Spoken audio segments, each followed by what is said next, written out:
Ajencha. Mukusooka walambula ttaka ki? Ninde tumbuuza omuwala ono ekibuuzo. Yalambula saidi z'Ennakifuma oba ne weewalala mama gye yalambula. Obuzibu ebitundu sibimanyi bulungi. Mwana nze kankubuuzeeyo ekibuuzo buli omu mukono. Omwana ono nalina ensonga ze temumuvuga sipiidi. Ya sirindako tumubuuze ekibuuzo buli omu kyayagala okuwulira. Temumuvuga sipiidi ono omwana alina ensonga ye. Dali amuvuze sipiidi jasi. Atani amuvuze sipiidi nawe jasi. Enda tumuwuliriza. Amalayo byakunnyonnyola ate mumubuuza bibuuzo birala kati amanyi ono omuwala mumuvuga mu sipiidi naye mwandimulese nannyonnyola ebintu bye n'abimalayo. Wamma kankubuuzeeyo ekibuuzo kimu. Mwene nabumba mwe mwogera ffenna tusirisa atani amuvuze sipiidi. Oyagala otandika okugula poloti Musozo Property. Wasooka kusindika mamawo n'alambula poloti n'asiimawo nga tonnaba kutandika kusasula oba wasooka kusasula ssente n'olyoka osindika maamawo n'agenda n'alambula poloti? Maama yasooka agenda lambula nga asoose kwogera ne Basozo ne bakkiriza ne bagamba mukadde ajje kuba nayogera nabo ne mbagamba mukkiriza ne installment ne baŋŋamba ye tukkiriza. Maama we yalambula ne mbagamba kati ngenda tandika osasulako mu installment akageri kemu nti muzikkiriza ne baŋŋamba kaali tewali buzibu nga maama amaze olambula. We wali we mbagambire nti maama we yasiima omukyala n'amugamba omwangu yatte enswa. Ekitegeeza maama wo poloti gye yasiima bwe wamalayo ssente mu kkuwa poloti maama wo gye yasiima ne bakugamba poloti yaggwawo kabakuweemu ewalala maama wo n'agendayo n'atasiimawo? Nedda tebaŋŋamba nti nno yaggwawo. Ekitegeera nze natuula ne maama ne mugamba maama we wali oyagala wakoze ki baatundawo kuba waliwo estate empya eziri katale nagamba awo ziba nnungi tugende n'ezo. Maama wange lwajjanga nga njogedde n'Abasozo ne mbanyonnyola estate gye njagala yali ya $3,000,000 oba mu emitwalo 3 oba 2.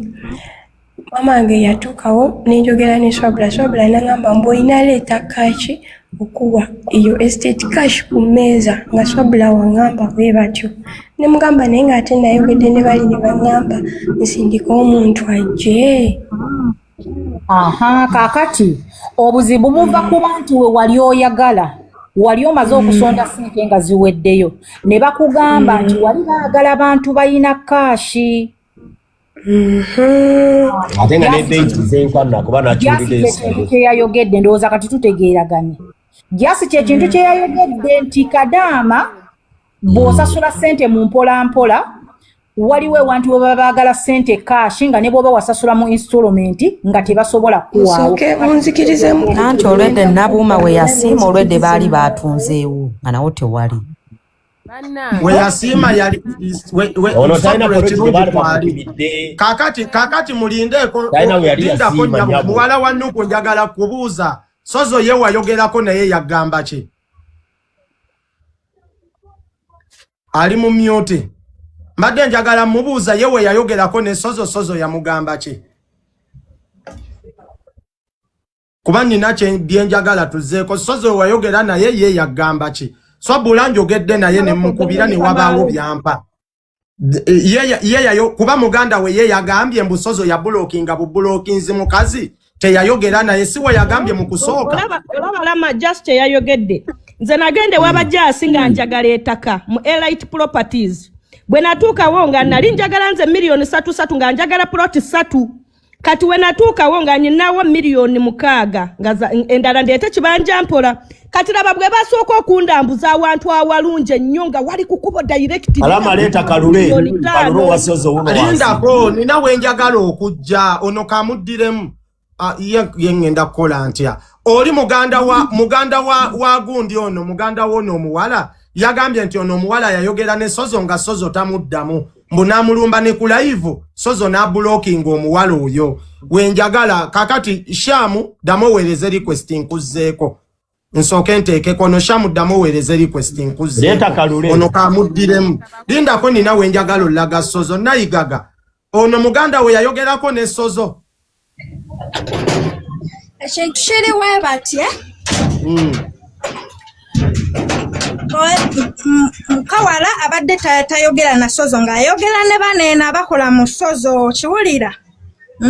Kati nze wennakola ki wennamukozi nze we bampeereza ssente ne mukubira screenshot. Nze buli ssente gye bampeereza ngimuweereza nti nomunaye bateseeko ssente weeziti kozi nabo bamala okukola ki. Anti ekibuuzo kiri nti muganda we yayogerako ne Sozo oba nedda. Njagala ogambe ye oba nedda. Kuba ogambye teyamudda mu kituufu. Yagenda okujjukira yali mu group nze group yaabwe sigimanyi. Mbu yayogera message ne bazisangulayo ko yabinkwira ne screenshot n'abimpeereza. Webale nnyo gwe muwala wa Nuupu kwoli wayogerako ne Sozo oba nedda nze nina wenjagala. Gwe yogerere gwe ate ndaba oli mu comment oyogera. Ono agambye nti badilitinganga gundizo wayogerako ne Sozo. Rama nayogera ne Sozo nenfuba olabanga nkonvinsinga Sozo ye sobola okufuna ssente ezo kuba waliwo ne wenagenda mu gurupu ne kozisayogera bingi nayogera wendako ekibuuzo kyembuzizza kitini wayogera no Sozo n'akuddamu ne mukwatagana oba nedda tetwakwatagana naye ate mukulu Rama kansooke mbattamu ekiri mukulu Sozo bw'oyogera naye akugamba kankuweereze bakirayanti ne mukomaawo kati sirika omanyi gwe nayigaga nabadde nagobye lindako Shamu ne wookomawo kati lindako nzannyo ebyange kati mumaliriza oyo agambye nti mukulu Sozo wasoose n'ogamba nti ono teyayogera na Sozo bamuleka ku bulutiiki ne ku gundi ne bamubulookinga kakati ate ono ye n'agamba mbu yayogera naye kyova olaba oyo omuwala obwedda mutankana kati mubeereko tuteekeko bino muwulirize kanze nina audio zoono ng'ayogera ne Sozo era nze kyembadde njagala okujjayo mwenna muwulirize njagala tugende mu maaso wano lindako kankole bwenti era wegaba nga si maloboozi goyogera amazima wemutinge jebaliko sibyo kyasebo jebaliko kansubira oli bulungi mbadde nina ensonga zange zenjagala okuyitiramu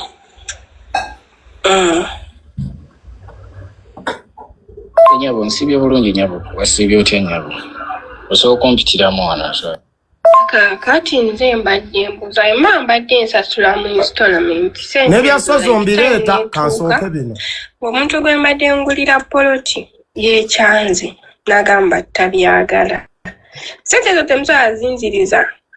nga nange nina poloti yange nga saagala poloti kuba gwe mbadde ngulira abiganye yekyanze nga siwaleka sente zange nezikola ki nezifiirayo kubanga nze already mba nina poloti temusobola kunziriza sente zange kuba munaye waliwo gwe njogedde naye awangambye mbu tuba tetulina we twawandiika ndagaano eraga mbu oba tolina poloti gy'oyagala mu estate yaffe mbu twawandiikawo mbu tugenda kuddiza sente zo tembadde nsaba munaye muntangaazeemu nakuddiza sente baba batenga kuwamu ekisookera ddala ekituufu kiri nti ffe tetutera kukola refund tetutera maybe under some circumstances naye tetukola wabula kye tusobola okukola kubanga I heard oba abantu bwe balambula emirundi ng'ebiri balambula emirundi ebiri so kye tusobola okukolera tusalako facilitation buli mulundi gwe balambula tusala facilitation wa mitwalo 3 buli mulundi gwe balambula gibe mitwalo 3 so baba balambula emirundi ebiri times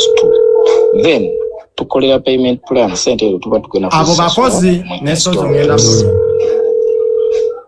so gamba oluvannyuma lwa weeks 2 tugenda kuwayo sente bweziti paka bwezigwayo bwetyo tusobola kikola nyabo kala kakati ensonga lwaki ebiseera ebisinga abasajja mutwanguyira okusinga abakyala bannaffe oli kyekintu ekimu ekibadde like ekiremeredde omugamba yandigambye omanyi kyamini ensonga ziri bweziti nekitegeera nkimanyi kino kirwawo okwapeninga nza n'okwekanga bukya guno omwaka gutandika nga nze nsoose kikola oba kitegeera naye bino ebintu tubisuubira mu bizinesi kuba omuntu asookera ku makya najja ku butiki n'agamba njagala luno olugoye ne luno n'asibako ekitundu naye time netuuka n'agamba kati omanyi sikyazaagala oba okiraba ngagenda muddiza ssente ze naye bwe kibanga bwe kityo bwe kiri tutuule tukyogereko imumanye bulungi manye nti bwe kiti ne bwe kiti bwe kiti bwe kigenda otambula kuba ninayo miliyoni 3.5 meaning emirundi ebiri gye baalambuula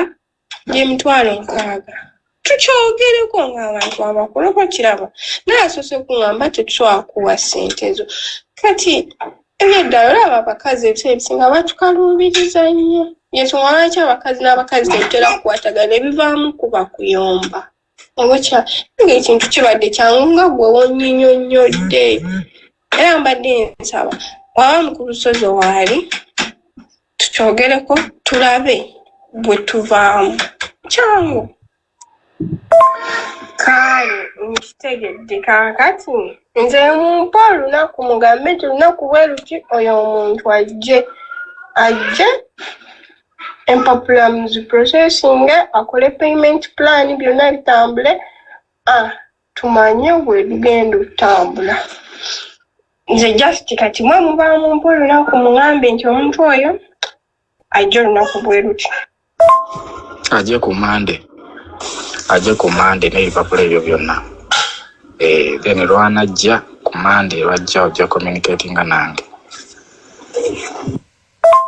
kaali ssebo tewali buzibu neyanziza bambi webale kati ngenda bamuwa enamba yo oba ogambye ajje ku mande ngenda mugamba yetegeki ajje n'ebipapula oyo omukyalo omulaba nze kennyini nze eyasalawo okusazi muddize sente director si yakisalawo olw'ensonga yali aŋŋambye nti maama w'ettaka yeekyanze maama we takyayagala ttaka ate naye abadde asasula ssente tayagala ttaka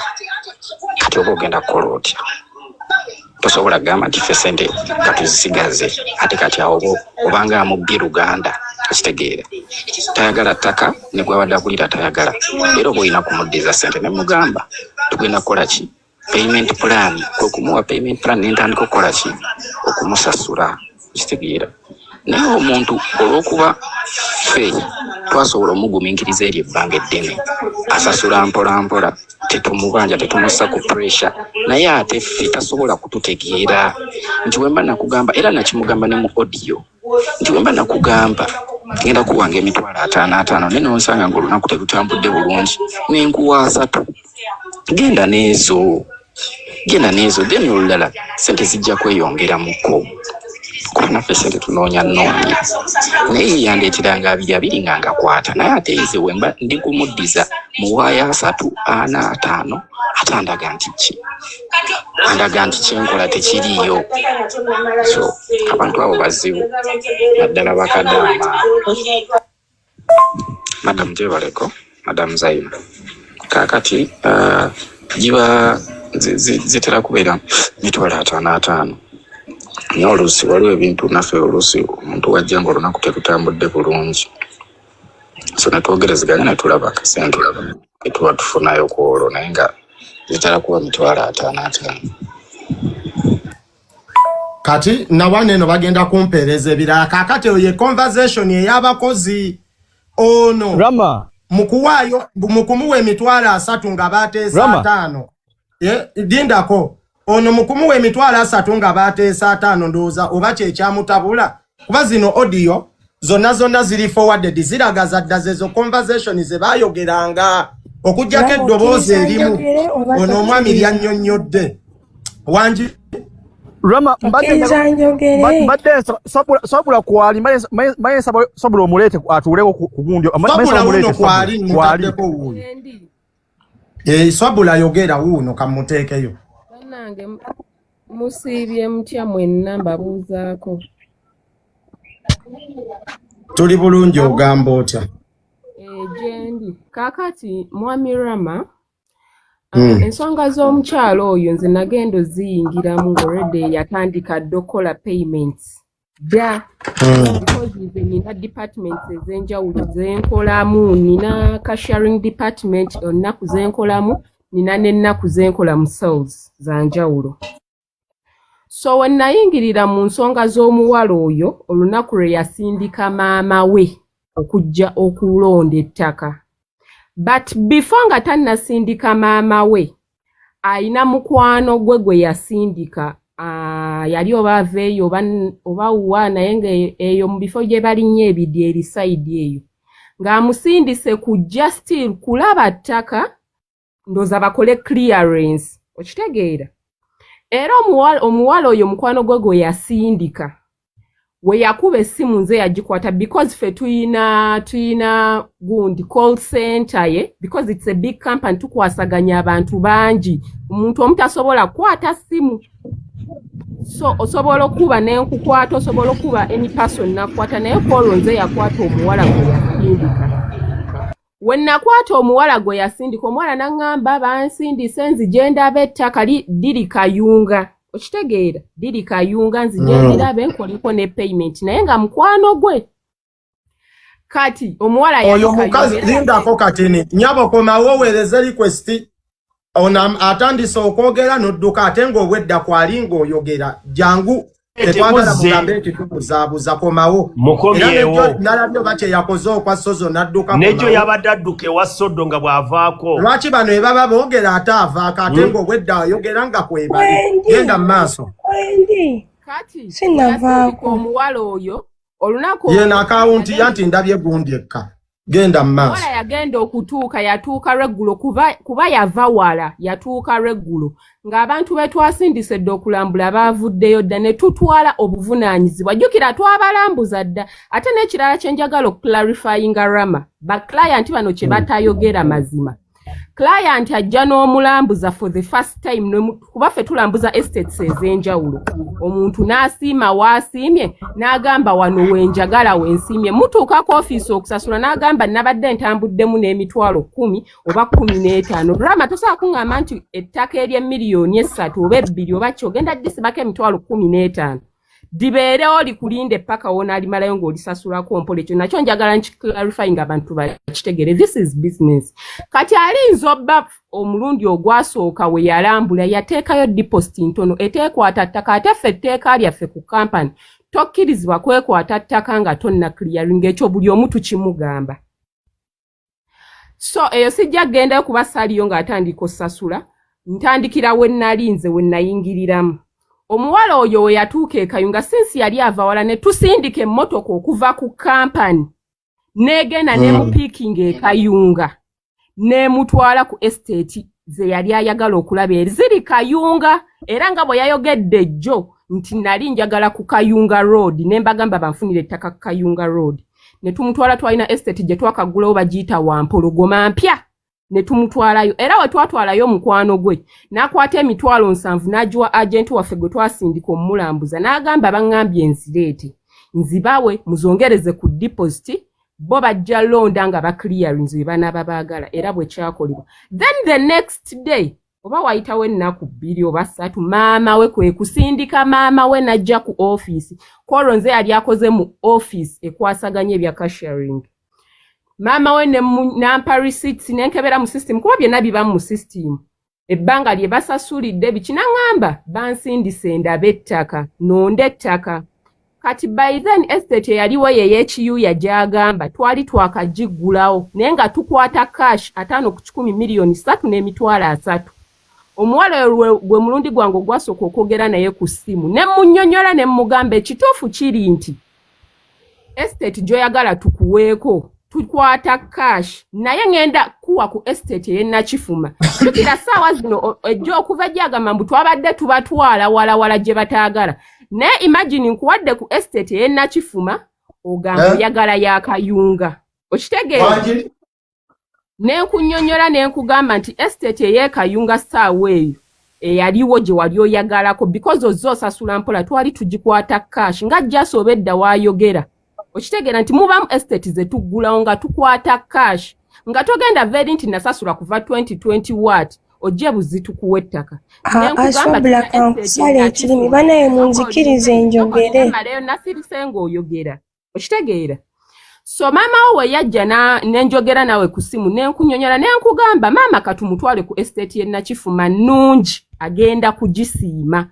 okitegeera noŋŋamba nti tekiina buzibu maama wo ne mugamba tugenda Ennakifuma tulambule ofune ettaka kubeera gye mwalambula the first time ettaka ly'ogamba mbu lye mwali musiimye diri Nnakifuma era lyaliyo nenkugamba maama wo katumutwale Nnakifuma because gye mwali musasula just because wali oyagala chusa estate nenkugamba estate gy'oyagala ogendako tukwata cash maama wo ye kennyini mukamwake n'agamba nze ono n'ebye yankasa okujja okulaba ettaka sibyagala ettaka lyangulira siryagala saagala byankolera ankaka bukasindese n'ebintu byange ku mudaala bifa ne mugamba maama ogenda gumiikiriza mutukutwale tukulaga ettaka kubanga olwedde mwasasula mabega tulina okufunayokko abantu abapya be tugenda nabo kubaffe okulambuza kwaffe kwa bwerere naye tulambulira mu group tufuneko ku bantu abajja tugendere wa mama naganze sisobola bino byakulinda namugambye edda saagala kujja nankaka nannemerako n'ebintu byangulira sibyagala nenyingira aka box ko mu WhatsApp nenkugamba kino ne kino ne kino maama wo kyagambye era atambudde n'agenda agambye omukaka tayagala ttaka ly'omugulira ate omulesezza ebintu bye kati wano wenzitira okugamba nti bino byonna bye twogera problem teri kuffe problem erinza oba teri ku muwala oyo ne problem eviira ddala ku maama we from the start then maama we yagaana okwagala okulambula ettaka omuwala oyo n'asaba refund nze kennyini mu ddoboozi lyange ne mugamba ekituufu tetuteera kola refund era nga wawulidde audio ya Mr. Swabulu gye baba playing era naye yamugamba tetuteera kola refund naye tusobola okikola for some circumstances nti already gwaya asasula ettaka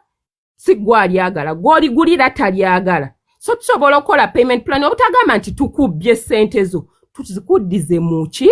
mu mpola but the problem you people have gwe muwala gwe oba ne muganda wo abantu abo boogera bubi ekintu kyamugamba nti twaba blocking nga teri muntu yaba blocking naye mwogera bubi ramova ku muntu ajja nagamba nze waakuba essimu we yayogerako ne director abatayagala mmwe bakozi mudde mwogere naye that is the problem ba client be balina waawulira ku ddoboozi lya director abalaba nga mmwe abakozi temuyina kyemusobola kukola okitegeera omuwala we yakuba essimu nga director muforwardinze mu office tumukoleko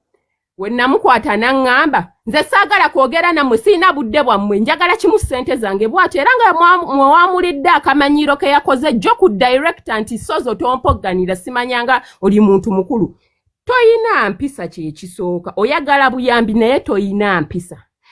nze kennyini nenjogera naye bulungi nenkugamba nnyabo tukuyambye tutya nti nze saagala kwogera nammwe atali sozo tusimanya tankwata simanya biki nga mwogera bubi nenkugamba kati onaafuna oti obuyambi ng'oyogera buti era webaba nga bakublocking ekintu ekyasooka obbaviirako bablockinga zaali mpisa gwe kennyini n'osindika muganda wo n'ajja ku office nga zze kusaba payment muganda we yatuuka ku office omanye ebigambo byayogera olwatuuka mu office yatandika gamba nze nayogedde ne director sozo oba toyogedde ne director sozo n'agamba mbu tujje mu office mutuwe ssente ekisooka nze n'ebintu byammwe sibitegeera amataka gammwe galinga ag'ekife like ayogera ebintu ebitaliko obujulizi temuyina mpisa kyekisooka kitegeera temuyina mpisa n'ekirala Rama abantu bano kye balina otutegeera yatunuulidde nti waaki tetumuwa ssente zino wamu n'ate neerabira payment plan ye gye yakola nga atuwa ssente zino ekisooka problemu yammwe teri ku ntya we tutasula ssente mwagamba ssente muzaagala omulundi gumu gwe kennyini n'oŋŋamba n'okuŋŋamba nze nali mmanyi okusevinga ssente zibeera ku akawunti gwe kennyini gwe wagamba mbu nali manyi ssente zange zibeera ku akawunti kuba mba nsevinga mu kyo nga kyalooza nti ssente waba nsevinga tuzitereka buteresawo ku akawunti watuukiro zeetaaga tuzizabuzi ng'era bw'ayogedde example gy'abawadde mbu simanyanga we mba nsasula olugoye ku botiiki nentuuka nenkugamba nti sirwagala mbadde mmanyi ompa buwi ssente kati ekyo kyokka kiraga nti n'ebya bizinensi tabitegeera okitegeera kati ebintu byammwe ate n'olunaku lwe yasindika maama we Mama we ne mugamba eyo payment gyagambye y'emitwalo 7 gye yawa mukwano gwe ekyo kyokka kyajjako maama we wenna kimugamba kuba maama we namugamba ssente eziriyo maama we nga tazimanyi ng'amanyi ssente endala ne mugamba nedda baayongeddeyo emitwalo 7 ko maama we ani yaleese ssente kwanze simanyi naye alabika mukwano gwe era omuwala n'agamba oyo mukwano gwange maama we yagamba naye Shamimu ze kyova olaba saagala bintu bya Shamimu tategeera musiru okwata atya mukwano gomba omuwa ssente nga sibimanyi nakugamba maama already yalina obusungu Oshitegeera naye lwaki olimba banena kyalize nkubulira bwe kyali mu ofisi walimu lwaki olimba Swabula olw'okuba wakwata anti kati labayo kakati Swabula kyenjagala okubuuza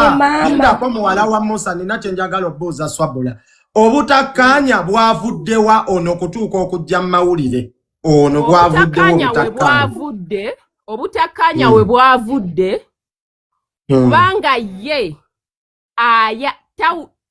awulira ye tasobola gumiikiriza ngeri gye tukolamu payment ze naye nga zo ssente mubadde nga muzimuwa naye nga zo ssente tubadde tuzimuwa naye engeri gye tuzimusasulamu ndooza ye gy'atayagala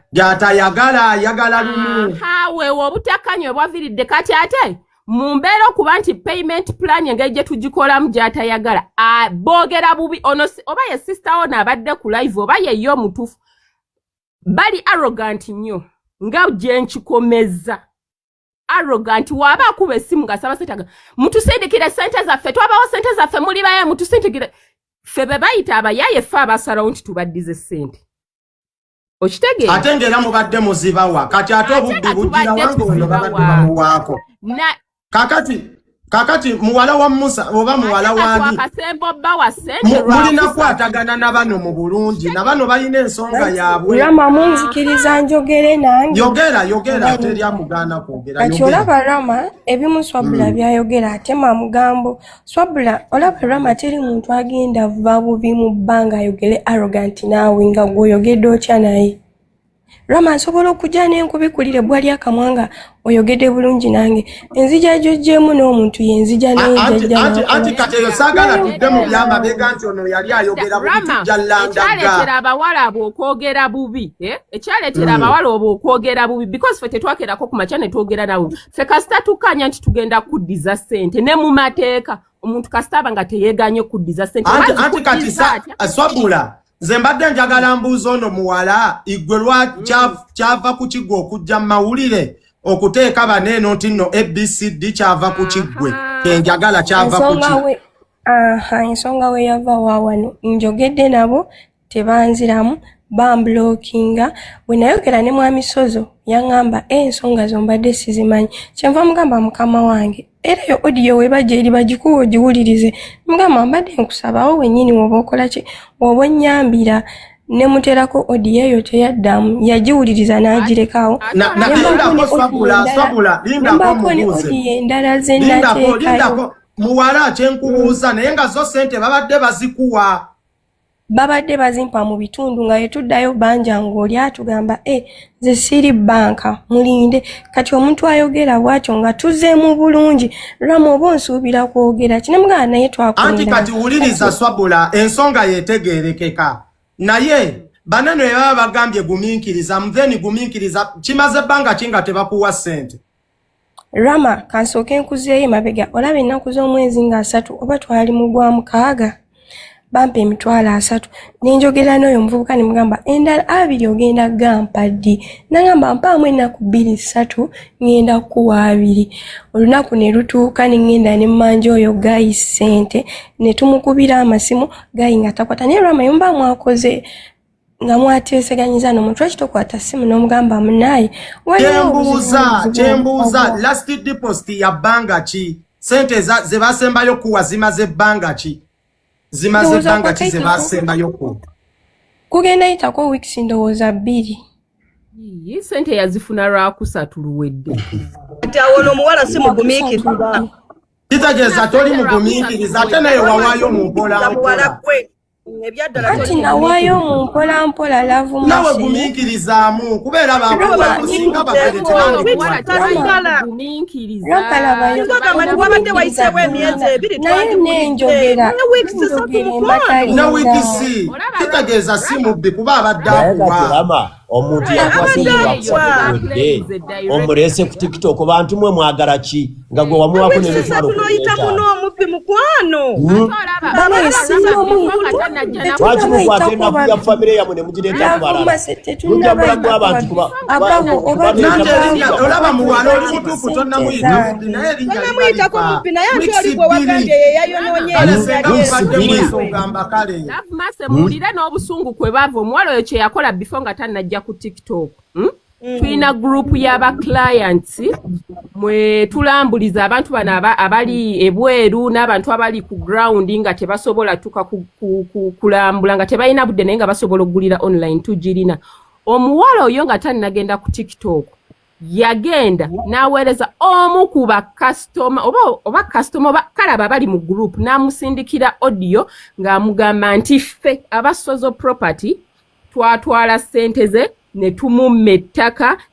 kwegamba nga ate kifo kyaffe okugamba ffe nti ayagala refund yagenda afune amwogerera ate n'ayongeramu ebitanyitufu mbufe wabula muntu ki kubanza nzijukira njogedde ne Kalule tewasindikira Kalule audio ng'ogamba nti ffe twakumma ssente simanya kakati swabula audio zange Kalule azikusindikire zonna kino mwanzi bakawulirize wama mukwano nze nze kyembadde nteesa ne kyembadde nkusaba muwala gwe ngawe mwategeregana nti oyagala ssente zo jukira wazimuwa mu bitundu naye yeeyamye okuzikuwa mu bitundu 3 weeks ng'akuwadde ssente wandibadde ogumiikiriza kakitundu oba meezi ebiri kaakati tubadde tusaba nga bwe wazimuwa mu bitundu naye bw'agenda ozikudiza mu bitundu nga not pressure kuba ate yamugamba n'omugamba nti kino kyenkola tekikkirizibwa tetukola rifandi naye kukola tumukuwe yakikolanga ye kituufu yakikolanga ye naye twakola endagaano kuba nze sikerangako ku majani endagaano mukotesekeza ngo mungu zonna muzembe ne audio zange asoza akuweemu ettaka lwaki akuwasa yamugambye yafuna atya ekinaana ekyo yamubuuzizza wafuna otya ekinaana ekyo ekyo kyokka kikulaga nti ne Swabula okukola ekyo kye yakola bwali buntu mulamu okitegeera kuba Sozo yabadde agamba tagenda muwa ssente amuwa ttaka nga Sozo agaanye bwekirina okuba kitegeeza nti nono yakikola ku buntu bulamu naye kati nze kyembadde nsaba muwala tugendere ku ndagaano kyegamba ate endagaano kyegamba waliwo kye bayita ekyobuntu waliwo kye bayita ekyobuntu ne mukwatagana ne mwogerezeganya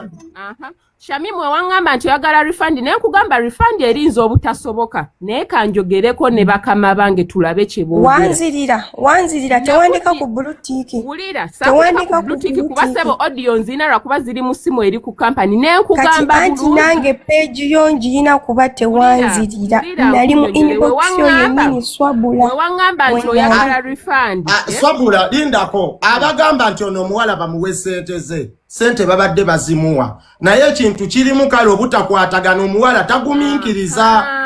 sente zo zibadde zimuweebwa kuba Swabula muwala bakuwako ekinaana bakimpa naye nga kituufu bakimpa naye si wamu kuba olaba ati kitegeeza nawe tewaziba wawamu kati kabakuwe nawe tewaziba wawamu kani kabakuwe ate n'omuwala yagambye n'oyo omuvubuka yagambye endagaano esigala ndagaano endagaano wagitekako omukono oba omuntu ali e Uganda yakuteerako omukono Batita yagenda ku kampani ng'ovudde ku kyendagaano Lavumase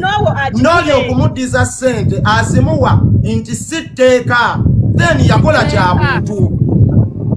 Titeeka nti yali alina ozikuwa yakola kya buntu. Nawe nga we yakulumirirwa nawe mulumirirwe nti akasente kaluddeyo nawe olumulumirirwa akakuwe. Kuba naye mukozi.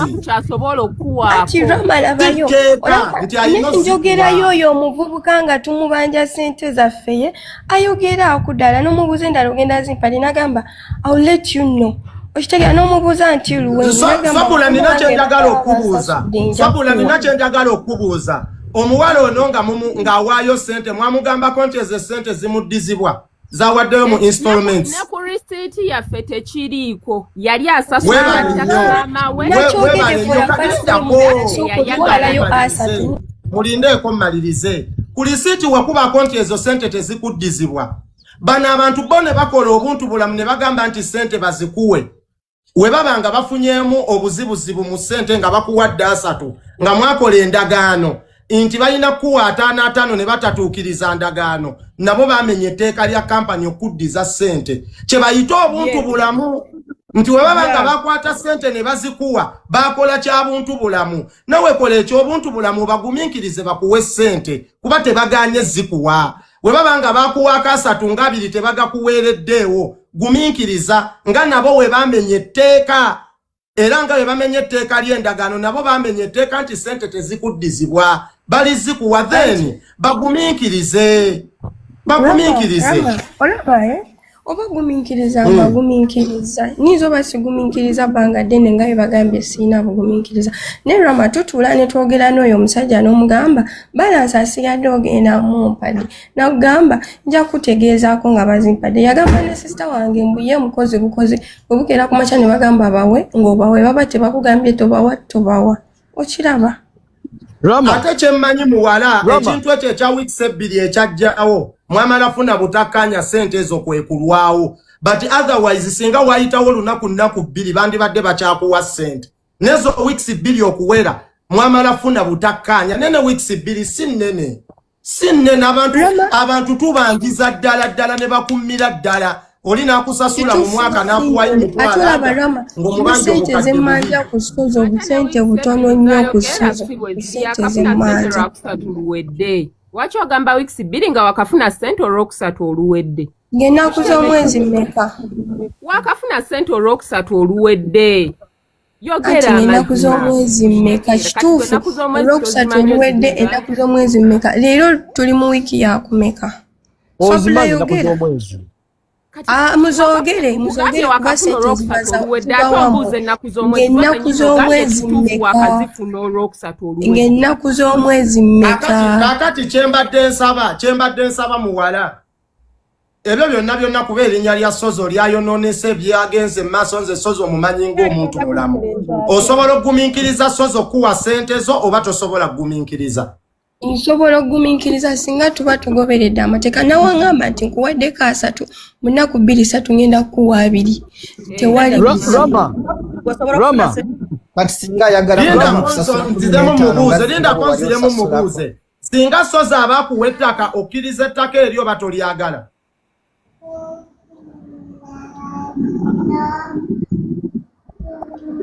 wangi